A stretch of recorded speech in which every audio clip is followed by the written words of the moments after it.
पण वो कितना फरक निकाली हे ना कारली आहेत, कारली. हे बघा, हे ना बघा किती वेलीला कारली आली ते बघा. हे बघा, ये बघा नीचे हे बघा. असं आहे का तुमच्याकडे कारली? आमच्याकडे हे बघा अशी कारली आहेत.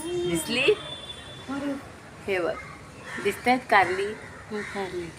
ग्रिल मध्ये लावली, ग्रिल मध्ये आहे, ग्रिल मध्ये झाड आहे आणि एवढी कारली आली आहेत, मोजून पण संपणार नाही. हे बघा दिसेल, मी तुम्हाला जवळ दाखवते. हे बघा कारली. तुमच्या ग्रिलमध्ये आहेत का कारली? भाभीने लावले ते झाड. कारल्याचं झाड एक वेल आहे, हे असं छान अशी वेल वर गेली. प्रत्येक ठिकाणी कारली एक एक एक एक करून सगळीकडे सापडलेत बघा. ये पग भी गए रे, देखो छोटा वाला पग ही दो दो देखो. ये तो आपको येलो दिख रहा है, हे बघा पिवळे पिवळे दिसतंय. ही पिकली पण आहेत एवढी कारली. हे बघा ना, मस्त व्हिडिओ बनाया. ठीक है. हां 8 7 मिनिट